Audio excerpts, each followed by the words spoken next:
acaba de falar sobre essa questão dos rituais e olhando o mapa assim, quando eu pergunto para vocês, ontem teve algum ritual especial em termos de o que a gente entende, quais são as épocas do ritual e qual ritual seria esse e por quê? Lua nova.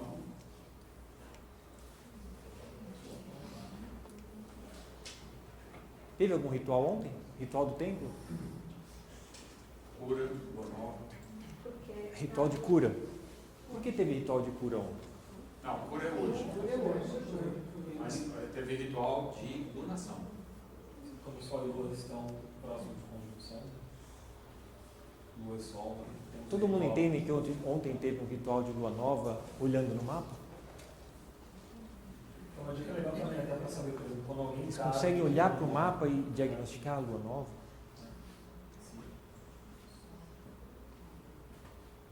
A presença do Sol no mesmo signo da Lua.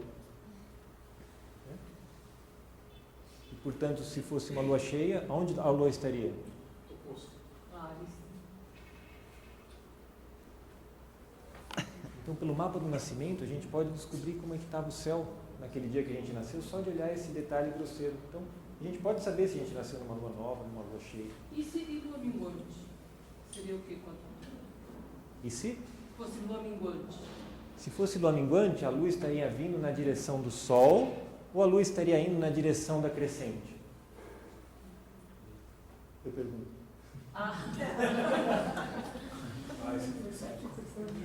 Estaria indo ao Sol. Tá? A lua, que já foi cheia, estaria indo nesse território aqui. Então, melhor em direção ao Sol. do ponto de vista Então a lua de cheia até uma nova, ela mingua.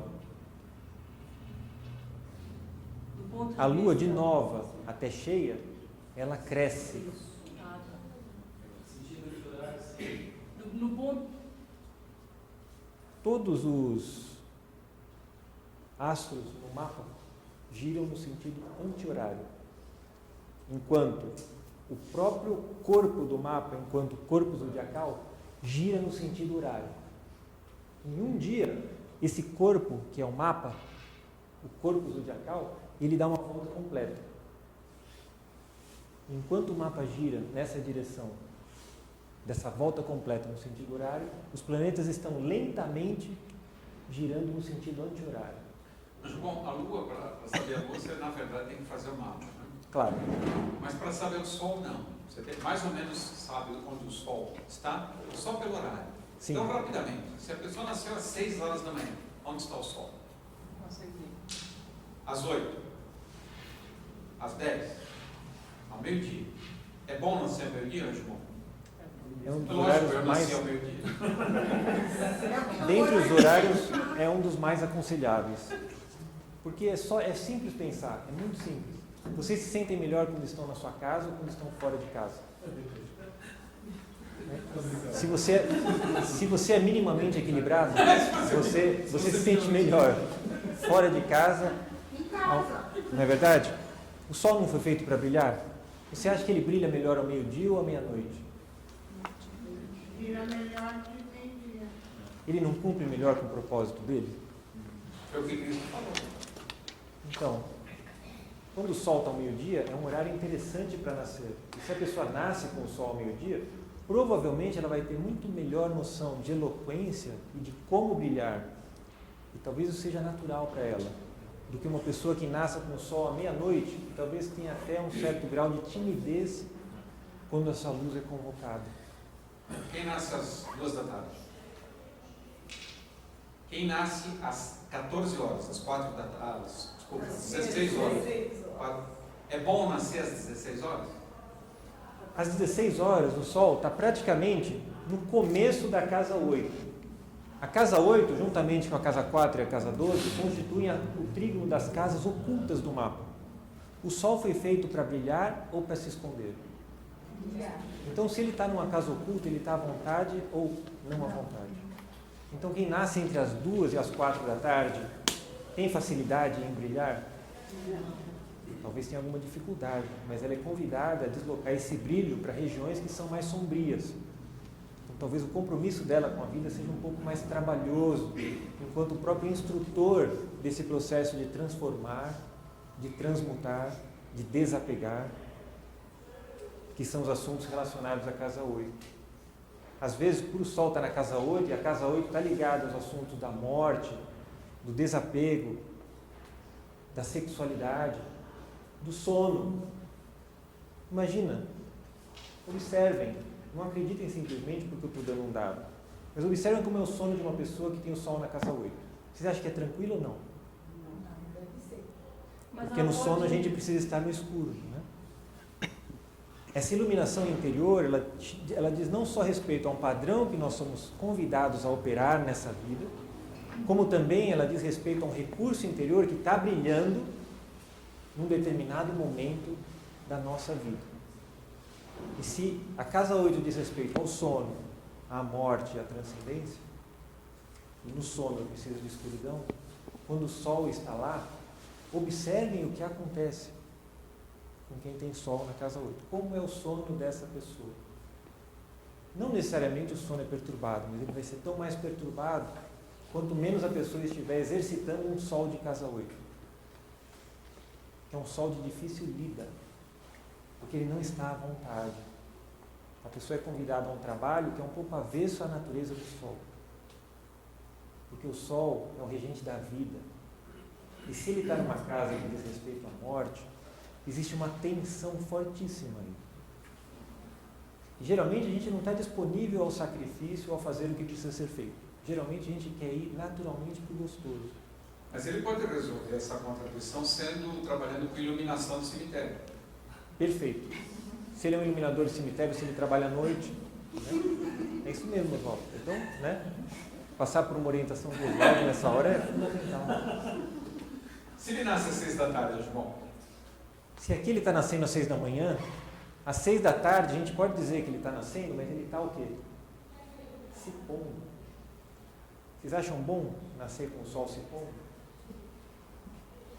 É um desafio, né? Bom e mal é sempre um desafio. Mas se o Sol está se pondo, algo que foi feito para brilhar, e ele está se pondo, vocês acham que ele está confortável? Se eu nasci às 6 da tarde e era um dia de lua nova, eu não tenho preguiça de fazer meu mapa astral, dá para saber onde está o Sol e a Lua? Sim. Se você nasce às 6 da tarde e você sabe que é uma lua nova, a Lua está aqui também junto com o Sol. Para ser lua nova, a Lua e o Sol estão juntos. Porque o referencial da nossa astrologia é da Terra. A gente olha o Sol e a Lua no mesmo lugar, por isso que a Lua se faz nova. Se for lua cheia? Se for lua cheia, a Lua está nascendo no ascendente. Então o Sol está se pondo e a Lua está ascendendo. Se for 6 da tarde, né? Se, como o Oswaldo falou, o Sol estiver aqui às 6 da tarde, no momento que a pessoa nasceu. E se for lua cheia, a Lua vai estar aqui. Está claro esse movimento? Então, só da gente saber a hora que alguém nasceu, imediatamente, pelo menos a gente pode saber, por aproximação, a ênfase da vida dessa pessoa, enquanto setor da vida que ela representa uma autoridade que deveria irradiar luz e nos ser referência. Na medida em que essa pessoa não nos é referência e nem irradia luz nessa casa, a parte do seu organismo físico que diz respeito a essa hierarquia zodiacal também não vai oferir as benesses do ponto de vista de vitalidade. Porque por trás disso que a gente chama de signos, existem hierarquias espirituais que emprestaram de si para que tudo naquele palco daquele signo pudesse acontecer. Na medida em que alguém te empresta e você enterra os talentos, aquele talento lhe é retirado e entregue para aquele que tem mais talento. Parábola dos talentos. Pelo menos aonde está o meu Sol no mapa, eu tenho que buscar a excelência naquele setor. Tanto do ponto de vista zodiacal, quanto do ponto de vista da casa terrestre. Casa celeste, signo, casa terrestre, esses palcos com os diversos assuntos a serem resolvidos. Se eu não estou sendo excelente naquele quesito, olhe o órgão que corresponde ao mesmo e veja como está aquela vitalidade. Então, como Sol e Lua estão em Libra, e Libra é um signo de que modo? Cardial, fixo ou mutável? Cardial, sempre que a Lua adentra um signo cardial, é uma data propícia ao ritual de cura. Todo signo cardial diz respeito a uma ação, então ele mobiliza mais facilmente as energias lunares na direção de promover e gerar saúde. Então, 4 vezes por mês, ritual de cura. Quando a Lua está em Libra, quando a Lua está em Capricórnio, quando a Lua está em Áries e quando a Lua está em Câncer. São datas de cura.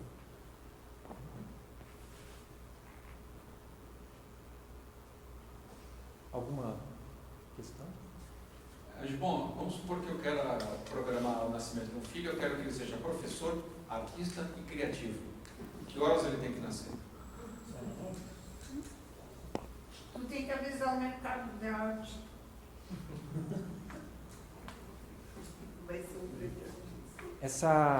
Esse desafio é bastante ousado do ponto de vista do humano, em termos de programar o nascimento de outro ser. Então, a primeira coisa que a gente tem que olhar nesse sentido é que esse nascimento não deve ser programado na hora em que o parto vai acontecer. Se isso for ser programado, é para que aconteça no momento oportuno, para que a concepção e o ato sexual seja considerado. Mesmo porque programar o nascimento, arbitrando o momento do parto, seria a profanação de algo que é de direito apenas do pai e daquele que dá a vida. Então a questão seria conseguir orquestrar um momento no ato em que essas energias estivessem favorecidas. E não só isso, que de algum modo essas energias que você gostaria de orquestrar, você esteja em relação íntima com elas, no sentido de não simplesmente desejar aquilo para alguém, mas ser um representante fiel daquilo. E não que você seja uma pessoa completamente indigna de ocupar aquela posição, ou capaz de ocupar aquela posição, e deseje isso para o outro ser. Porque o próprio processo de nascimento diz respeito a um processo de ressonância. E se um ser que está buscando a possibilidade de nascer encontra pessoas que não ressoam com aquela ideia, que simplesmente desejam um destino para ela, não tem como proporcionar um campo encarnatório. Ou seja, se eu sou bananeira, eu não posso produzir morango. Não. De forma alguma. Se você é incoerente, o próprio princípio de fecundação que habita ao seu redor, ele é permeado pela incoerência. Mesmo que você nasça num momento iluminado de um mapa que aparentemente foi feito para dar tudo certo. Essa ressonância funcional em termos de coerência do seu ser, para que você seja digno da escolha, é imprescindível para lidar com essa classe e qualidade de energia. Mas a ressonância não vai começar pela própria afinidade dos pais? Claro, é isso que eu estou dizendo. Ah, certo. Se você é um criminoso e você quer nascer um filho professor e que ensine as pessoas, talvez você crie um professor do crime. Porque é pelo que nós somos que esses seres que buscam estar aqui na Terra nos buscam. E como eles crescem, como eles são, nada mais é do que a representação do que nós somos. Porque eles vêm muito em função de mostrar o estado que a gente se encontra. E não simplesmente para a nossa alegria. Então, a princípio, é muito mais para a nossa tristeza e desespero. Porque a gente vai ver de forma nua e crua o estado que a gente se encontra. Por isso que é muito complicado, às vezes, os pais que querem as coisas para os filhos e se decepcionam. E que colocam todas as suas carências e tudo aquilo que ele não conseguiu nas costas dos filhos. E se decepcionam. Ao contrário daquele pai que simplesmente fosse, aquela mãe que simplesmente fosse, e que no silêncio do processo educacional permitisse, pela observação do ser, entrar em relação com algo que é óbvio. Então, naturalmente, ele vai alcançar o estado do professor. Então, para lidar com esse tipo de proposta, é preciso muita reverência, estudo, humildade, entrega. E, de preferência, sempre se colocar na condição de servir a quem está disponível para vir. E não desejar por ele. Bom, subindo os degraus da astrologia, qual seria o degrau que você já pisa na magia negra?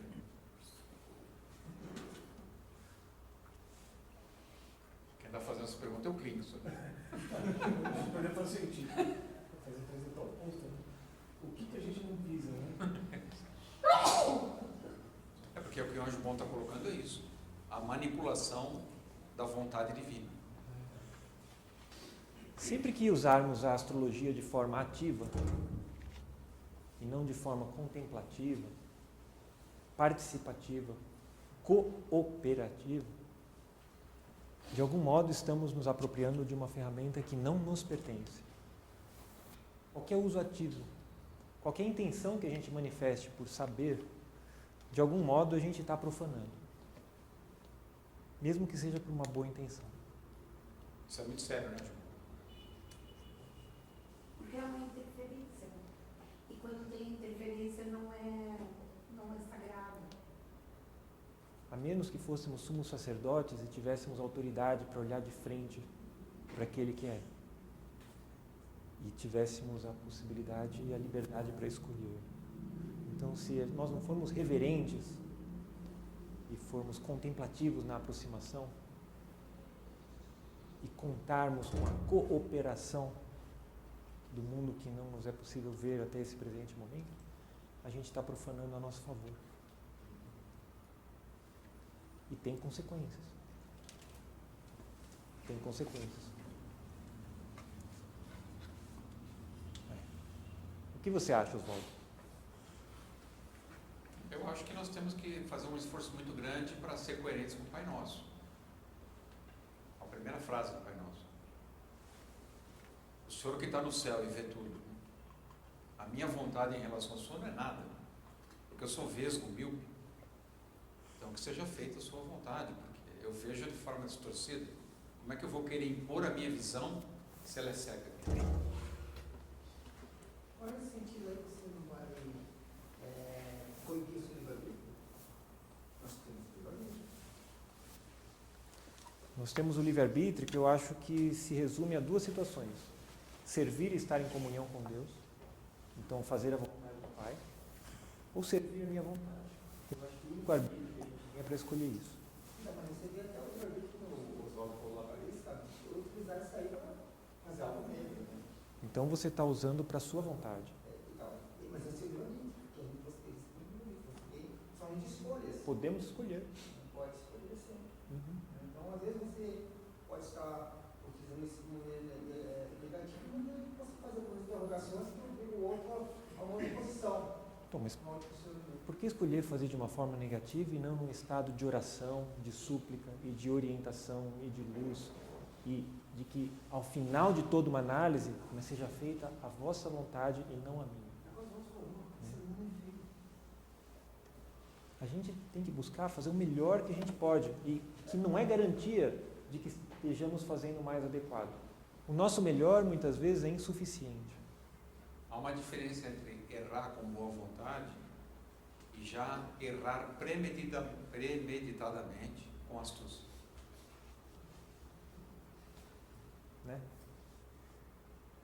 Então, como utilizar as palavras básicas dos planetas, as palavras positivas e negativas, assim, quando você olha a data,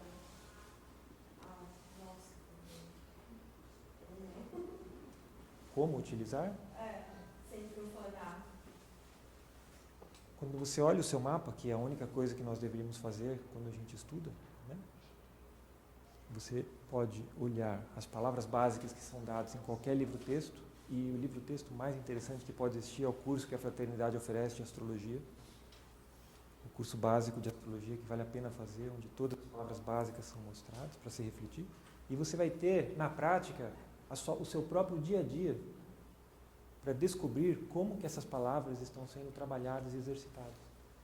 Na retrospecção, você vai poder ver bem como que as palavras básicas em cada atitude do dia a dia você utilizou, como que você dispôs das forças zodiacais naquele dia.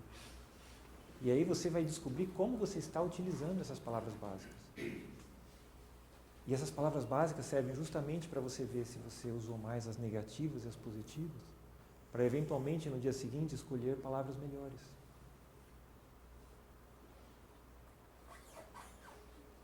Faz sentido? De fato, existem essas palavras básicas. Né? Um signo não é só bom e nem só ruim. É sempre um convite ao agir.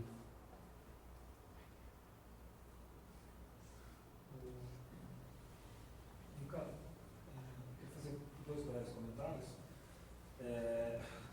Bom, a astrologia é algo vivo, né?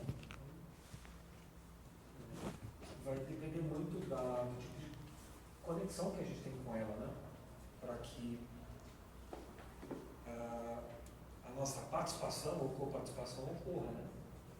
Então, por exemplo, se você está numa escola, por exemplo, como a Rosa Cruz, né, que fala de astrologia, né, e procura nos exortar nesse processo da arte, ciência e religião, pode ser que tenha um momento que você se sinta indigno em relação a ela, pode ser um momento que você se sinta no teu coração copartícipe de um processo onde você sabe que não é a tua vontade, a vontade é de Deus, mas você percebe que você permeia essa divindade, né?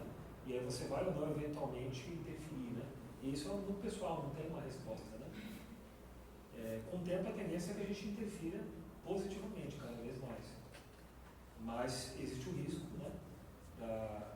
Do erro, mas principalmente por conta das nossas imperfeições, né? As projeções, etc.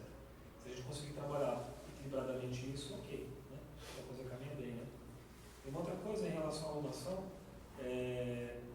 muito legal porque nós pegamos uma alunação com a conjunção de Sol e Júpiter, né?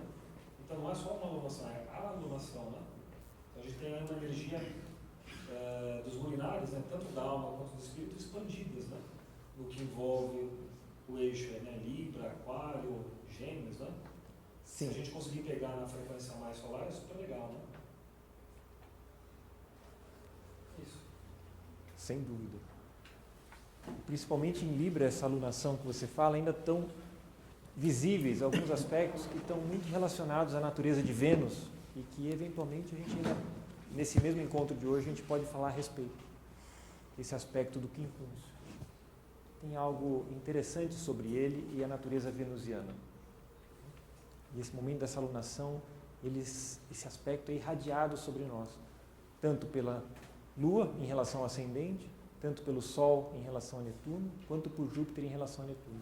Esse aspecto de 150 graus, que é um aspecto de natureza venusiana, portanto libriana, portanto ligado à beleza e portanto relacionado ao amor também.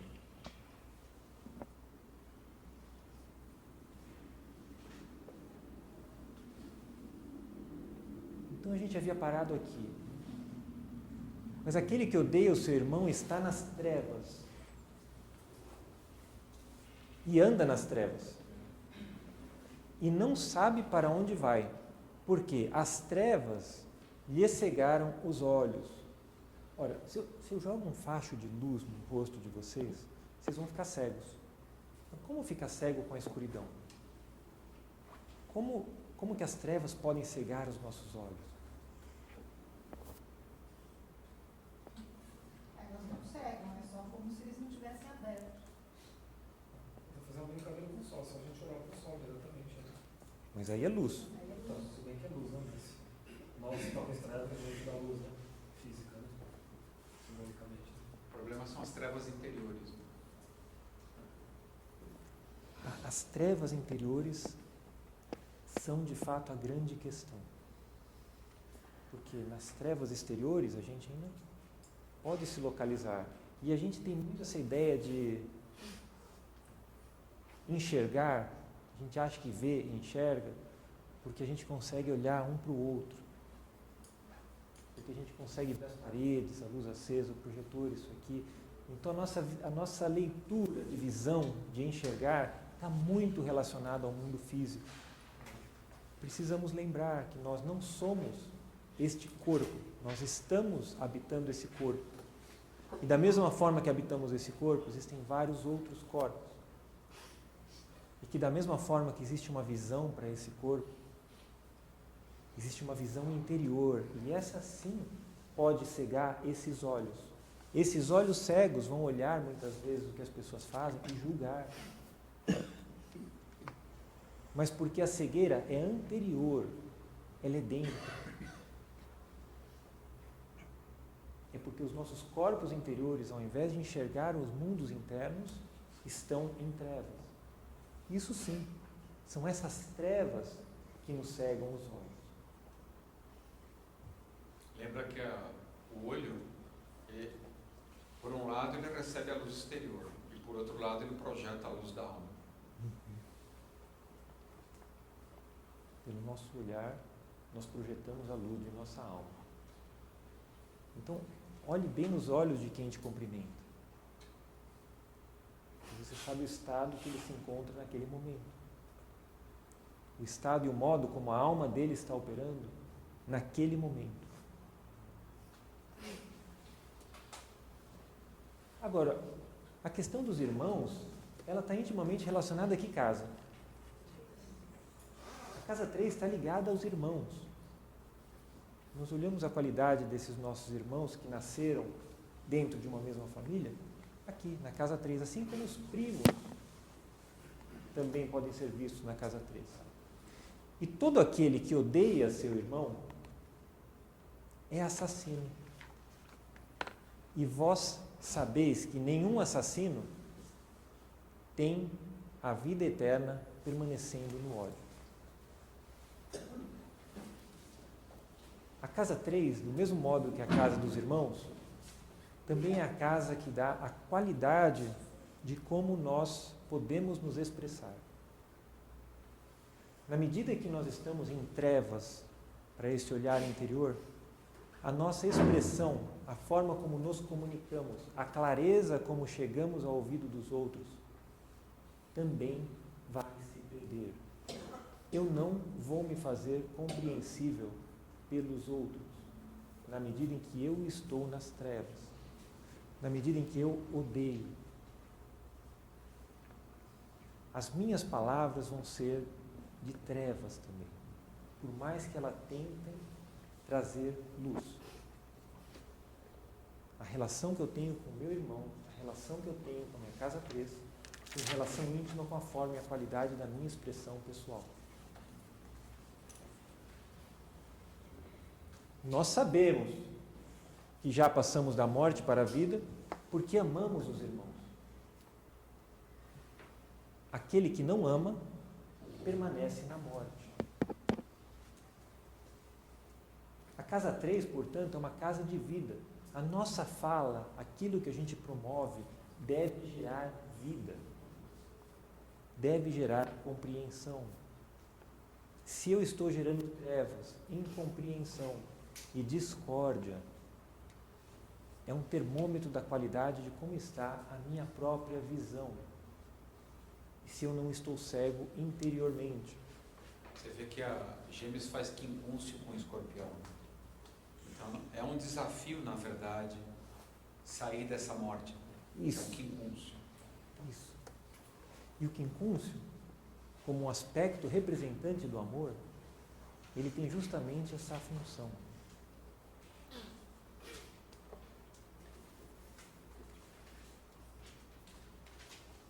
Não é o que entra pela boca que contamina o homem, mas o que sai. Pois a boca fala daquilo que o coração está cheio.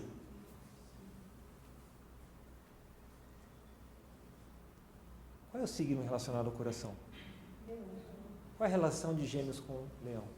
Sextil. São dois signos em sextil. A minha boca fala daquilo que o coração está cheio. Quando eu sei que aquilo que eu falo está morto, precisa ter coração. Leão, enquanto a casa do sol, é uma casa que está intimamente relacionada a essa dificuldade que Oswaldo inúmeras vezes nos mostra que a gente tem de passar para a casa 6. Leão está relacionado ao sacrifício. Leão está relacionado a uma hierarquia na fraternidade conhecido como senhores da chama. Em outros esoterismo cristão, tronos. E encontramos em outras linhas de ocultismo, como aquela que a antroposofia propõe na sua cosmogênese, que foi do sacrifício dos tronos, hierarquia de Leão, aos querubins, hierarquia de Câncer, que os senhores da mente puderam nascer. Do sacrifício de Leão aos querubins, os senhores da mente puderam nascer. Os senhores da mente são a hierarquia imediatamente superior aqui para a gente, a dos arcanjos. Anjos, arcanjos, senhores da mente. Puxa, mas do sacrifício, aqueles que estão relacionados à mente podem surgir? Puxa, será que então, na medida em que eu não tenho a dinâmica sacrificial na minha existência, na mesma medida a minha mente não vai ter profundidade nem habilidade para entrar em relação com o que possa ser pensado por mim e de fato efetivado? Sim, talvez nessa medida em que o sacrifício esteja ausente da minha vida, a minha mente também não vai ter território para exercitar-se e compor-se. Porque a partir do sacrifício, daquilo que está no coração, é que eu vou externalizar pela minha boca o estado que eu me encontro. Se no meu coração, se no meu ser, se aonde está Leão no meu mapa não há sacrifício, a minha palavra também é morta. A minha palavra não move. João, voltando a falar de filhos, estou com fixação. Você falou de Leão, a casa 5 é a casa dos filhos. E a casa 5 tem a ver com Leão. Se eu chego para o meu filho e falo uma coisa para ele, até um sermão, que não está no meu coração, qual é a repercussão disso para o meu filho?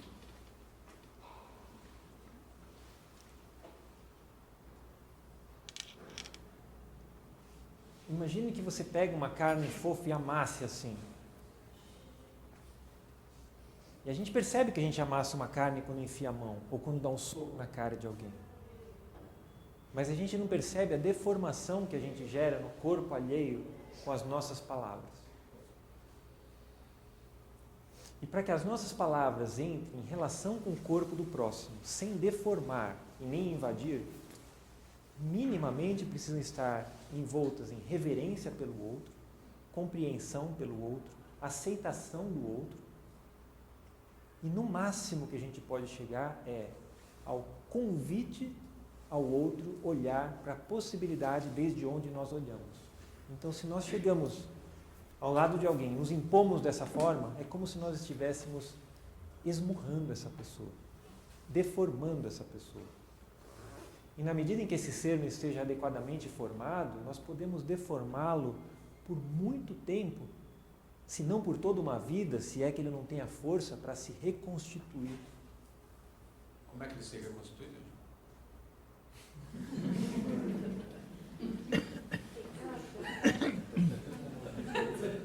Ricardo, faz um tempo que eu li um livro que chama A Menina que Roubava Livros.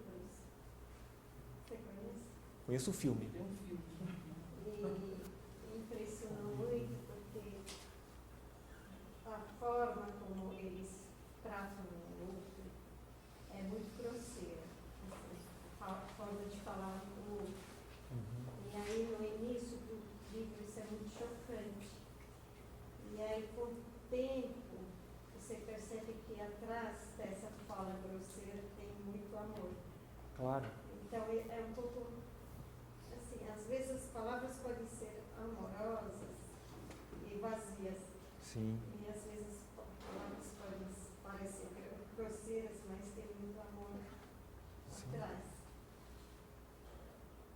Às vezes a pessoa está em tal estado e você vê o estado que ela estava, né? E como ela vai ser recebida naquela família. Às vezes ela não tem recursos.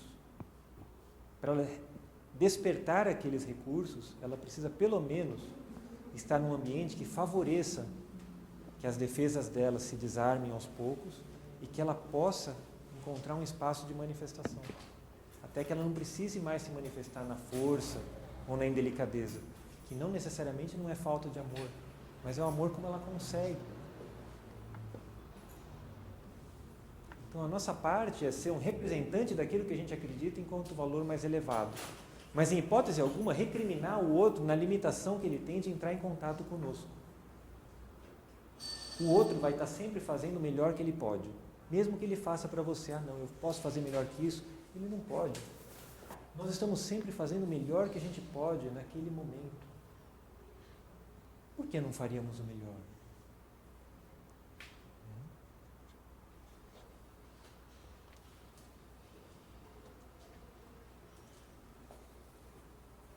Quem permanece em amor, permanece em Deus.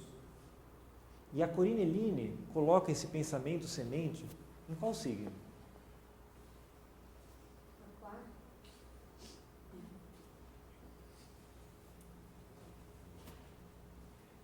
Se a boca fala daquilo que o coração está cheio, né? E o coração é o receptáculo que faria possível que, num certo estado, a gente recebesse e entrasse em comunhão com esse amor. Mas é a boca que fala, né? Permanecer no amor, então, é ativamente participar, ser copartícipe a partir daqui.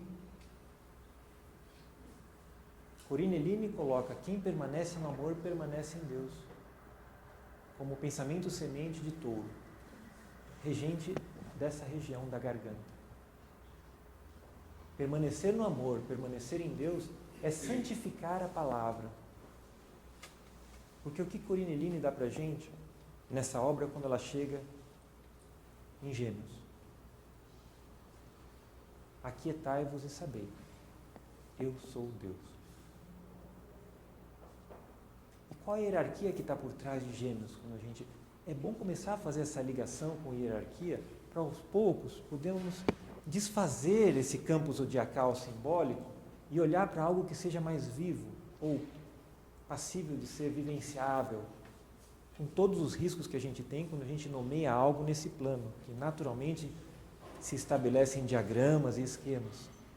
Mas a hierarquia que está atrás de Gêmeos são os serafins. São seres que contemplam face a face os desígnios e a luz de Deus. A palavra serafim está associada a fogo. Fogo. São, na antroposofia, essas letras, tanto S quanto F, são as consoantes relacionadas ao fogo.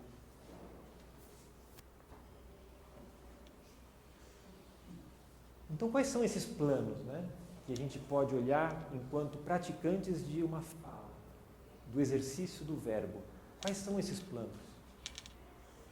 O plano do amor, que é um plano onde não há atrito, aonde em comunhão a possibilidade da manifestação existe, porque cada um conhece a sua parte e ninguém briga para que a sua parte seja melhor.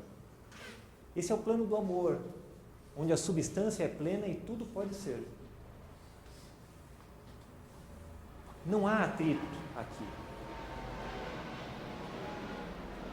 pois a consciência é plena. Não há necessidade de expansão de consciência, porque ela já é plena e capacitada para criar. Existe uma harmonia no zodíaco. E qual é o outro plano? É um plano um pouco mais denso, que é o plano do amar. Plano do amor, o plano do amar. Existe uma queda do amor para o amar. O amor é pleno. O amar é conjugável. Existe atrito. Qual é o atrito do amar no nosso mapa astrológico? É a relação de aspectos entre os planetas. A minha qualidade, a consciência do meu exercício de amar, do ponto de vista astrológico, está intimamente relacionado à qualidade dos aspectos entre os planetas no meu tema. Porque são esses aspectos que vão dar uma noção da dinâmica de atrito entre uma força planetária ou outra força planetária. Então, se eu tenho dois planetas que estão em quadratura, há um atrito maior nessa área do meu mapa. Preciso aumentar o meu amor. Aumenta o meu amor por ti, então, Senhor, para que eu possa servir-te melhor. Quando pedimos que o nosso amor seja aumentado e não que o meu amar seja aumentado, nós entramos em comunhão com a substância que é plena, aonde qualquer divergência se dissolve. Estar no amor, amar. Ninguém está dizendo que um é melhor ou superior ao outro. Nós estamos passeando dentro de um tema, com todas as limitações e riscos que a linguagem que nos permeia oferece. Estamos simplesmente olhando para essas duas instâncias, sem nada pejorativo. No amar pode haver preferências, né? No amor não. Isso. No amar pode haver preferência. E esse é o desafio. Pelo amar, podemos chegar ao amor.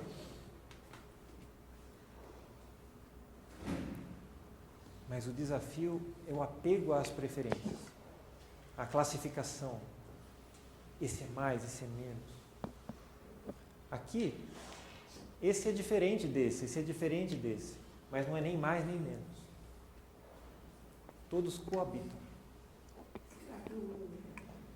O amar é um conceito. O amor é. O amar é verbo. Verbo. Tem um movimento aí. O amor é. Simplesmente. O amor é. Simplesmente não simplesmente. O amor é de tal natureza que ele permite uma descida para a experiência conceitual que a gente se encontra de descobrir o que é voltar para casa em estado de plenitude. Muitas vezes a gente sente isso pela falta, pela saudade, pela dificuldade, pela perda, pelas burradas que a gente faz.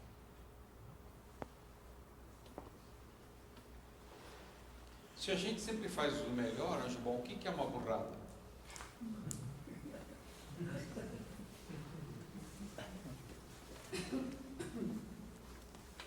A burrada só é possível ser conceituada aqui nesse plano, porque aqui existe um antes e um depois, e a gente tem a chance de olhar numa temporalidade de alguns minutos atrás, de alguns meses atrás, de alguns anos atrás, aquilo que a gente foi.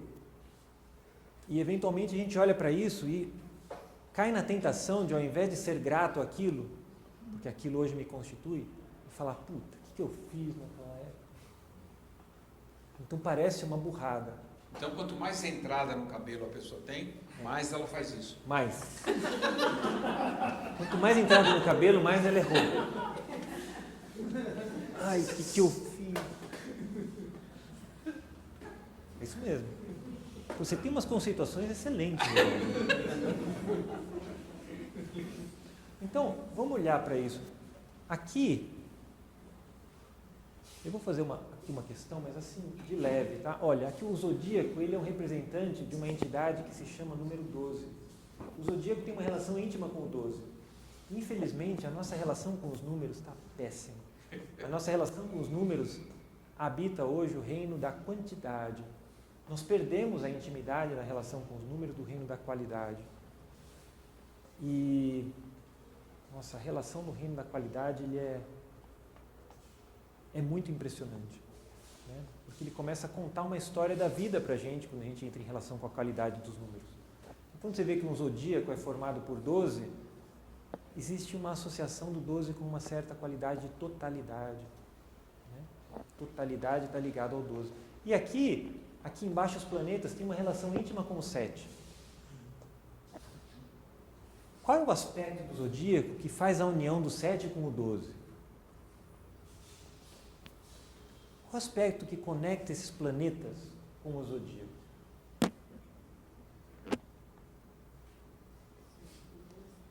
O Martin Schumann nos apresenta nesse livro aqui, Vênus, a dádiva do amor.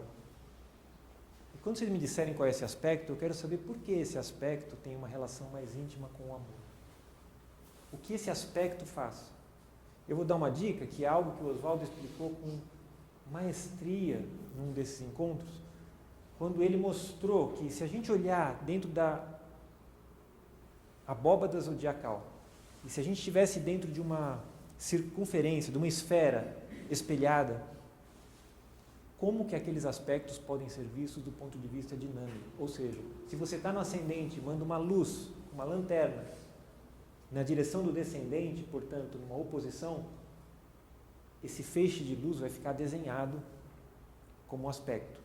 Se você jogar a luz numa quadratura, ele vai bater aqui, vai bater aqui, vai bater aqui, bate aqui e faz um quadrado completo. Qual seria esse aspecto que seria capaz de conectar o 7 com o 12? Um aspecto que poderia ligar o zodíaco todo. O que o quincúncio faz, Ana, nesse sentido? Você consegue visualizar? Se você, de um ponto do mapa, lançar 150 graus, você consegue visualizar o efeito que vai surgir no interior da esfera zodiacal? Um dodecágono. Abrir uma reflexão no sentido oposto. Sim. E quando ele reflete de novo com 150. E de novo com 150. Da mesma forma que a quadratura, ela toca 4 signos de natureza, muitas vezes opostas entre si, uma quadratura para o outro, nós temos elementos diferentes. Ar com água, ar com terra, fogo com água, fogo com terra. No quincúncio, apesar de haver uma diferença dessas naturezas, quando esse raio é refletido, ele vai bater em um signo, vai para o outro, até que todos eles se completem e entrem em relação. Forma-se uma estrela no interior, com 12 pontas. O quincúncio é um aspecto integrador. E é interessante hoje estarmos falando de Libra justamente por isso. O regente de Libra é Vênus. E imaginem vocês agora que um zodíaco, na sua constituição natural, Áries, Touro, Gêmeos, Câncer, Leão, Virgem e assim por diante. Se nós colocarmos Vênus aqui, em Libra, quais são os outros lugares que a Vênus no mapa se sente à vontade? Em Touro. Qual é a relação de Touro com Libra? Em termos de aspecto? Quincúncio. Qual é o outro signo que Vênus se sente à vontade? Peixes. Qual é a relação de Libra com Peixes? Quincúncio. Então, de Libra até Peixes e de Libra até Touro, eu tenho 2 quincúncios. 2 quincúncios ganham uma denominação na astrologia que se chama Iod, ou que é uma letrinha hebraica, ou dedo de Deus. Iod. Yod, He, Vav, He, que é aquela primeira letrinha. Então vejam vocês que na direção de Libra, que é o outro, que é essa balança, que é equilíbrio, existe uma confluência de energia, existe uma confluência de informação astrológica que diz respeito a essa harmonia, a esse amor. E na medida em que eu consigo chegar a Libra, eu não só resolvo a minha casa 12, Peixes, que é tudo aquilo que me fez vir à vida, como eu resolvo a minha casa 2, Touro, aqui são os recursos que eu preciso para receber e cuidar da minha vida. Eu faço aquilo pelo que vim. Mas para fazer isso, preciso primeiro entrar em relação com o amor. Compreender a dinâmica de Libra. Quem permanece no amor, permanece em Deus. Buscai primeiro o reino de Deus e a sua justiça. E tudo mais virá por acréscimo. A astrologia, de algum modo, poética e simbolicamente, ela assina embaixo sentenças do Evangelho, mostrando como que essas energias, como essas hierarquias, quando compreendidas ou vivificadas, nos ensinam a alcançar esses princípios. Desculpa. Pode falar? Pode. Então, essa chave evangélica de amar o próximo,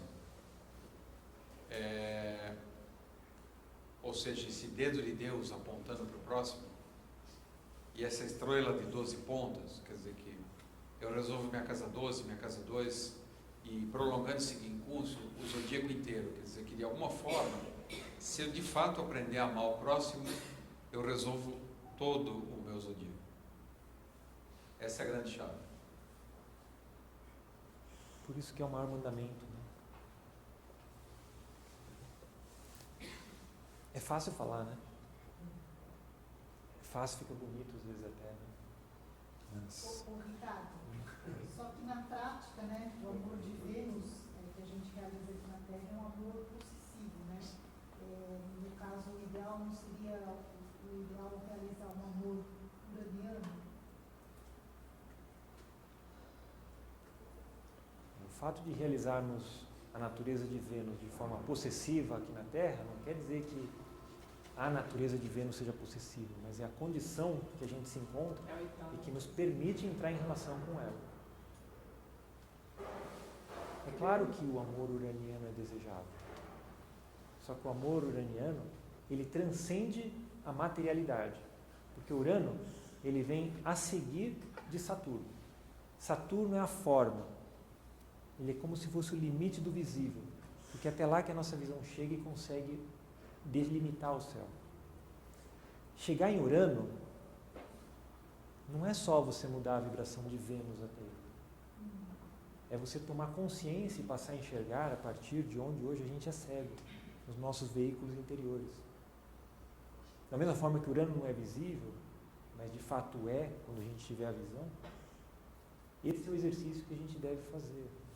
Ele poderia servir, no caso, como um norteador para que a gente não realize o amor de Vênus de uma forma possessiva aqui na Terra, né?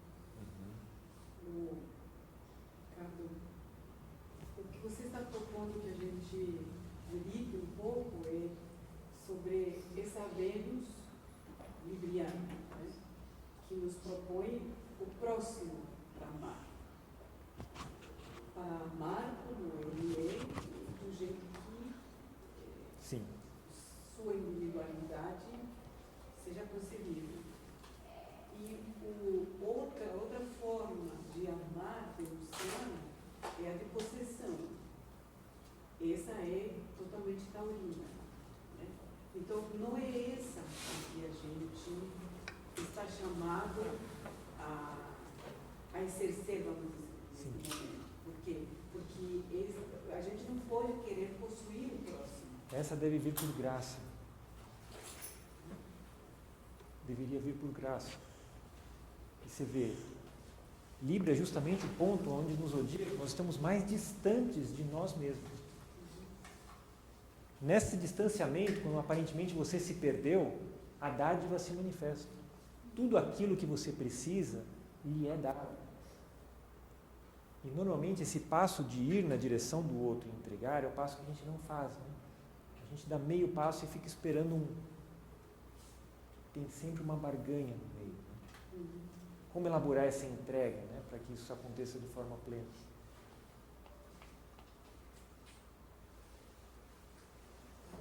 E aí tem essa questão desses dois grandes seres que nos presentearam com essa possibilidade de, a partir dessa linguagem, elaborar todo um sistema de tratar e curar doentes.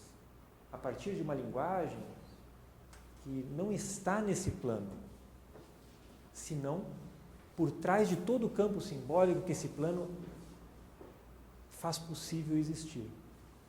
Como é isso, né? Uma pequena ressalva antes. O Max Heindel, ele tinha uma questão pessoal com essa palavra, né? Reencarnação.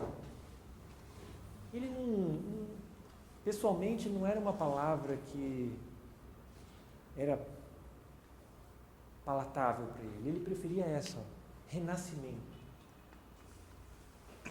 Porque a reencarnação implica em carne. E o renascimento é possível em vários planos. Tanto que a ideia hoje é que nós construamos veículos para que a gente possa renascer num plano menos denso que esse. Quando se fala em criar, fortificar os éteres superiores e criar o corpo-alma, nós estamos falando em renascer no corpo etérico. Então ele chama a nossa atenção em relação a renascer. É preferível do que reencarnar. Renascer não precisa de carne. Reencarnar é uma forma também de se manter preso a um sistema de eterna volta. Renascer implica você retornar em níveis, em lugares que nunca implica num retorno propriamente, mas sempre num movimento ascensional. Você pode renascer em ideias, você pode renascer em beleza, você pode renascer em vários conceitos. Assim. Então, esses conceitos, eu diria que eles não são palpáveis. Né? Então, isso é bem mais interessante. Então, quando você renasce nesses conceitos, que geralmente, quando nós passamos por renascimentos conceituais, isso é um exercício de éter de luz, éter refletor. É um exercício de uma mente que já trabalha dentro de um campo de abstração e de uma possibilidade de renascer em vida, ou de morrer em vida, que fortalece esse corpo-alma, que favorece a dinâmica de casa 8, que favorece o desapego. A pessoa que renasce assim também é uma pessoa que vai estar mais predisposta a perdoar, a compreender a necessidade do outro, a aceitar o outro. São renascimentos, pequenos renascimentos. Né? Mas aqui, só para ilustrar, a gente está vendo quem? A Augusta Foz, que um dia a gente vai olhar isso com um pouco mais de intensidade, mas a princípio, só para ver que ela nasceu em que lua mesmo? Nova, né? Lua nova de Aquário. Que ascendente dela? Lua nova de Aquário, ascendente de Leão. Esse aqui é o Max. Ele nasceu em que lua? Nova. Nasceu uma lua nova também, né? Que ascendente? Leão. Leão. Curioso, né, esse casal? Se conheceram no zoológico, né? Augusta Foz.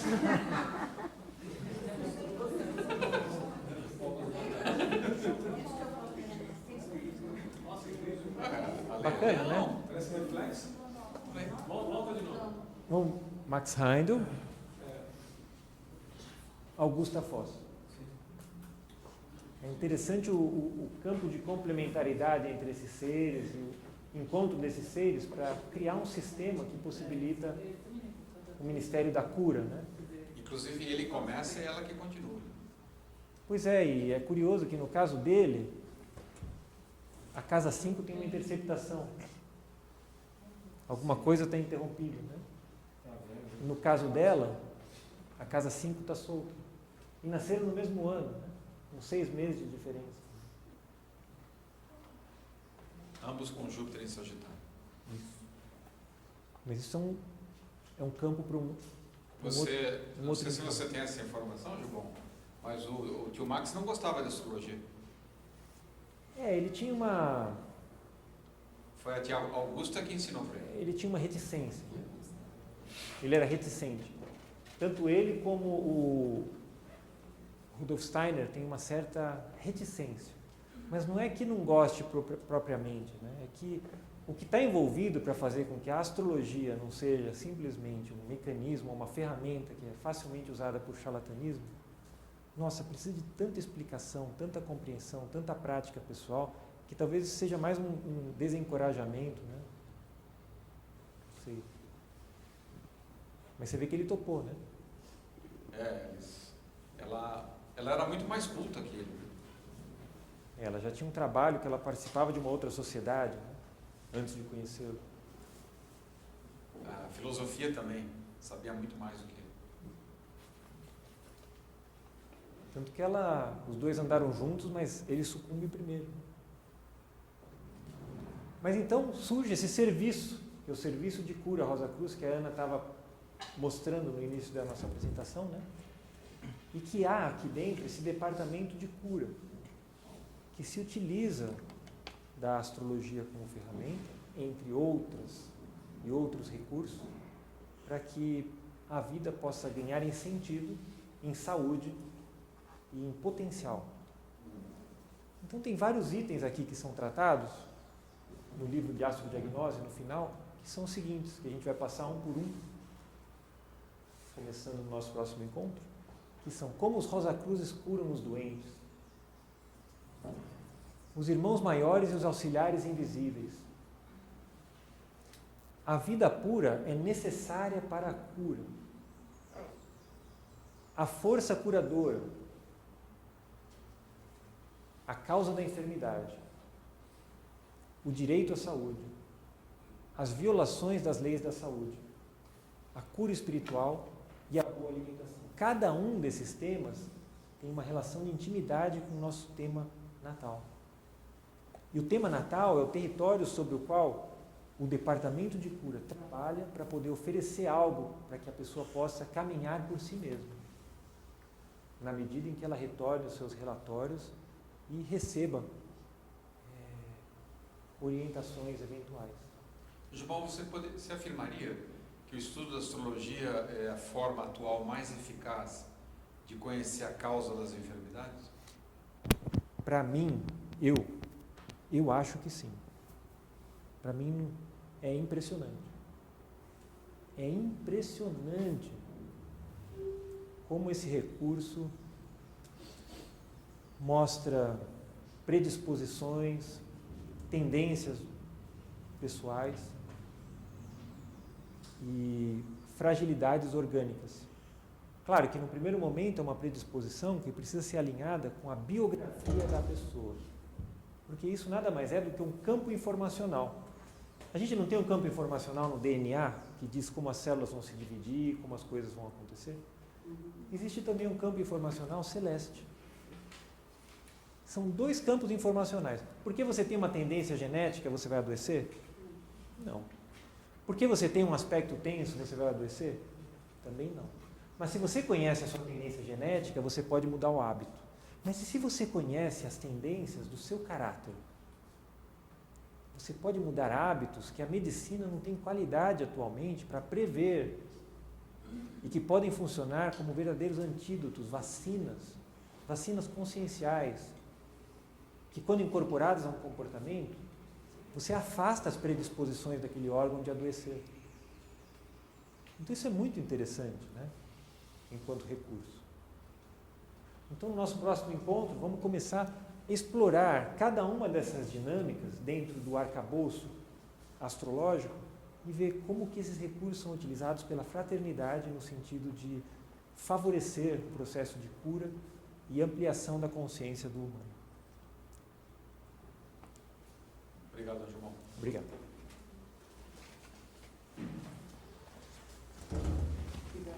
Obrigado.